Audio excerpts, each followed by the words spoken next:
बहुत कुछ पाने के चाहत में बहुत कुछ छूट जाता है, और नदी का साथ करो तो समुद्र रूठ जाता है। ये प्यार किताबों में लिखना पढ़ना आसान है साहब, इसको निभाने में पसीना छूट जाता है। Mix by Mahakal recording studio, Hariharpur चौराहा। आप सुन रहे हैं सिंगर अनिल दीवाना की आवाज में ये सॉन्ग। अमित अपहर,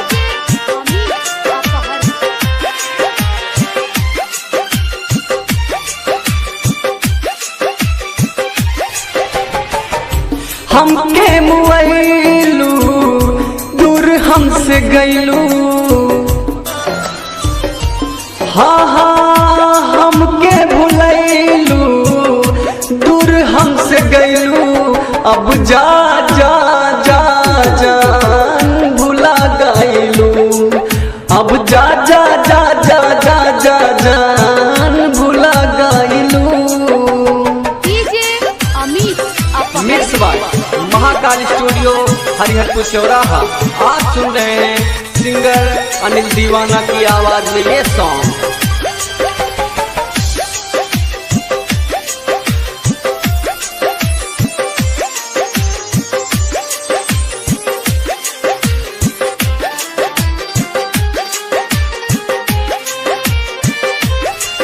हमरा के पता नहीं खे तू ऐसन करबू हो, बिचरा हमें हमरा के तू छोड़ के जैबू हो।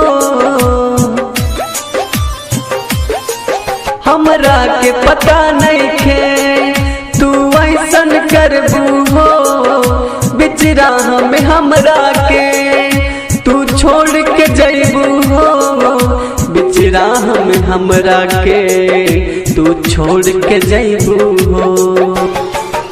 हमके मुआइलू दूर हमसे गईलू, अब जा जा जा जान भुला गईलू।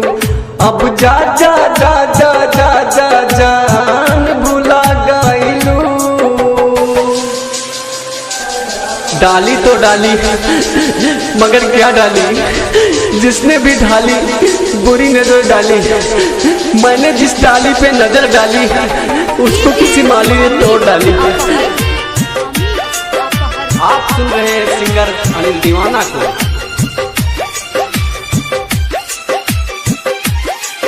तोहरा के जाने मन जिंदगी मन ले बानी, तू ऐसन करबू कुछ हम जानत ना रहनी। ए हो जान काहे बदल गई, तोहरा के जाने मन जिंदगी मन ले बानी, तू ऐसन करबू कुछ हम जानत ना रहनी। तू ऐसन करबू कुछ हम जानत ना रहनी। हमके मुआइलू दूर हमसे गईलू, अब जा जा जा जान बदल गईलू। अब जा जा जा जा जा जा जान बदल गईलू। आप सुन रहे सिंगर अनिल दीवाना को।